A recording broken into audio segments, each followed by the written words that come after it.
SC Closer here in South Carolina. This is kind of an introduction slash test video for a new channel that I'm launching here. I've actually had a channel for a while, and I've actually put up some videos. A lot of them are marked private, but I've had the channel up for a while, but I've never actually tried to do videos like this where I actually come on and talk with folks and all. This is kind of something new for me. I thought I'd give it a try. Looks like it might be fun.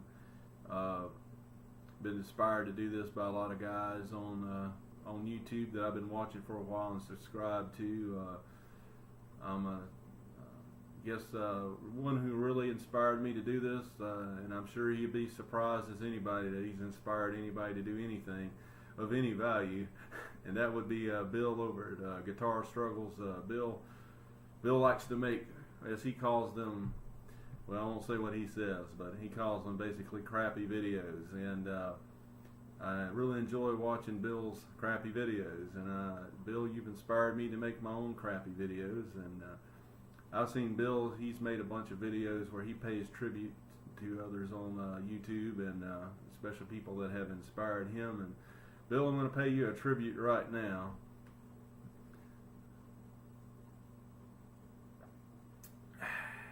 There you go, Bill. That's your tribute. Anybody watches Bill, you'll understand that. I also give a shout out for a couple guys here. Will over at Will's Easy Guitar. I like to watch Will. He has some real interesting stuff. Dave over at Dave's World of Fun Stuff. I mean, who doesn't love Dave? I like to call Dave the Gooch. He's up there in Canada. But anyway, it's very informative, and I think it's very entertaining. I really like to watch his stuff. Dr. Groovy, Scott Grove. I know Scott's kind of controversial character around here, but I really enjoy his channel, and I enjoy watching the things he posts, and I hope, and I watched more stuff just the other night that he put up. I hope Scott continues on. I know for a little while he said he was going to stop, but I'm glad to see he hasn't. Another channel I really like is the Doug and Pat Show. Now, if you guys haven't checked these guys out, you should. They have all this vintage gear. They're always demonstrating it and everything. Man, they're great guitar players. Man, these guys have some tone. They do it the old school way, and they're pretty open about things. They're not, they have real open discussions about things. And anyway, it's a very, very well produced, done channel, and I'm sure you guys will enjoy it if you like vintage gear. Phillip over there at Know Your Gear, I really enjoy watching him. Phillip's really on top of all the newest items and stuff. He does a lot of demos and all, and he passes on some useful information, I think, and I really enjoy watching his videos. And another guy you guys might want to check out that I really enjoy watching is Uncle Doug. Now, Uncle Doug takes a lot of vintage amplifiers, mostly tube amplifiers. I don't think I've ever seen him work on solid state.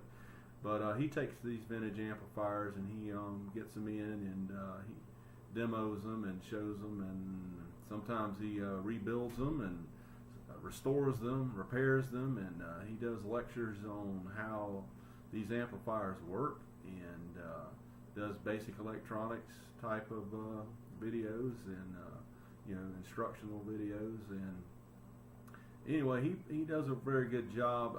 He's one of the better ones I've seen on YouTube about explaining stuff.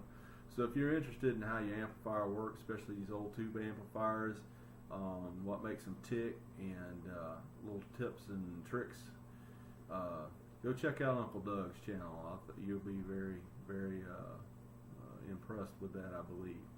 Anyway, that's all for the little introductions. I know there's a lot of guys out there I watch and subscribe to, and I probably missed you, and sorry if I did, but I'm just trying to hit some of the highlights. This is just a little brief little introduction. What will I do with this channel? Well, I don't know. In the past, I've posted mostly band related stuff. Like I said, a lot of my videos are marked private now. Used to have some of different bands I was in playing different shows. Currently playing two bands now. One of them's a classic rock / southern rock band. we do mostly covers. The other band I play in is, and we're kind of billed as a country band, but I'd say we're kind of getting into the rock arena as well. That's an original band. They've been around for about 15 years. They have CDs and lots of songs released, and I mean, we could do a 4-hour show and play all originals and still have, you know, material left over. That's more of a festival band, and you know, but the great cast of characters over there. I've been speaking with them about possibly doing a YouTube, some sort of little YouTube series or something about life in that band, and what it's like, you know, at practice and heading to these gigs, and because these guys have, you know, stories and all sorts of things happen. They're still happening. We laugh about it all the time. This is just you know, we just have fun. It's just a band that has a lot of fun, and I thought it would be really interesting for folks to see that, or they might like to see some kind of behind the scenes type of thing with that band. But we'll see if that works out. Yeah, I'll probably, you know, maybe do a few discussions about gear and stuff like that. I don't know. We just have to see. We'll have to see where it goes. But I am kind of, like I said, kind of a guitar guy. Mostly play Gibsons. I'm kind of a Gibson guy. I always have been since I started playing. Back when I first started playing, you had Gibsons and Fenders and maybe a few other brand guitars that were decent. You didn't have the variety of lesser expensive, more affordable gear that you do have today. The stuff back when I first started playing that was more reasonably priced was not necessarily the best stuff. These days, you know, a lot of these little Squire guitars and stuff like that you pick up, a lot of them are pretty good. You know, you have a lot of inexpensive gear now that seems to do the job pretty well. When I first started playing, you had to be a little bit careful with some of that stuff because it had a lot of issues. So we kind of stuck to the names we knew, and hey, man, you used to buy a Gibson Les Paul for $300-400 used back then, so, you know, why not? That's what we played. I'm kind of a Marshall guy when it comes to the classic rock side of it, and play a lot of Fenders on the country side. So I kind of consider myself a Marshall guy. I like the Marshall amps a lot. I play through JCM 800. I also have a Marshall Class 5 that I do gig with on occasion, and I think one year back around, I don't know, I'm thinking 2012, 2013, I gigged that amp for maybe 10-15 shows. I don't know, I took it and played a lot of shows with it. It was loud, it was plenty loud. We could hear it on stage, and we just mic'd it out front. So yeah, I mean, you can gig those little 5-watt amps. At least you could gig a Marshall Class 5. I didn't have any problems with it. So if anybody has any questions about that, you can do it. In the other band, I usually use a 65 Deluxe, and I got a Tremolux 66 Tremolux head that I recently acquired. It wasn't working when I got it, but we were able to get it up and going, and been using that for the last few shows, and that's a really nice amplifier as well. It's hard to beat those old amps. If you can't get an old one, get a reissue of an old one, I think. You know, if you want that classic Fender sound. It's kind of hard to beat those amplifiers. But anyway, yeah, I don't plan on getting involved in too many of the debates or anything that's going on. I know a lot of folks, and it's died down now, this Tonewood stuff and all. And my view of this thing is that I'm not sure if it makes a lot of difference or not. It may not. But you know, if you pick up a guitar and it plays and it sounds good, then it's good. Play it, enjoy it. You know, I don't know what makes a guitar sound fabulous, but I know when I hear it that it does. I'll tell you something that I said to somebody the other day. They were saying something to me about Joe Bonamassa's burst, and I'm like, which one? I mean, Joe's got several of these things, and I think they were speaking about the Skinner burst, but pick any of them. You pick your favorite burst that he owns and plays. It doesn't really matter. But I think this guy was talking about the Skinner burst, and he was just saying that, oh, that's the greatest sounding guitar in the world, and listen to Joe play it, and that guitar just sings and all this, and they were just making out like because it's a 59 burst, it sounds real good, and that's why it does.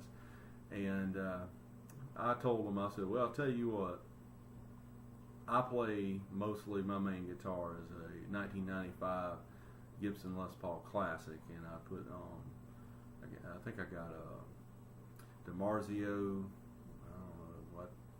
it's an old 80s DiMarzio pickup. I think it's a Alnico 2 Pro in the bridge, kind of like what Slash used in Appetite for Destruction recordings, I think. And then I think the neck pickup is just a 490R, just a regular Gibson 490R. I put those pickups in it because I didn't much care for the 500 and the 4, whatever the other thing was. It had a 500T in it, and I think it was a 496R or something. I don't remember, but I like the Alnico magnet pickups a little bit better myself, so I switched them out.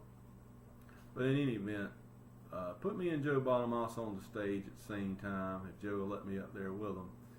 And we could switch rigs, and Joe can play my 95 Classic through the JCM 800, and I'll play his Skinner burst or whichever burst he has that night through whatever it is he has there on stage. And I will guarantee you that Joe Bonamassa will sound much better than I will, even though I'm playing his 59 burst. And you will think that my 95 Classic is one of the best sounding Les Pauls in the world. So that's my answer to that. His burst won't sound as good with me playing it. So that's how I look at that. But in any event, the old guitars, I have seen them, I have held them, and I have played a few.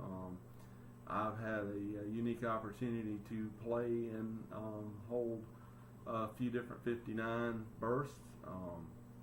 I've owned a few vintage Gibsons, not a 59. I've had a 53 gold top that I had for a little while. I had a 58 junior double cut one time, which is kind of rare.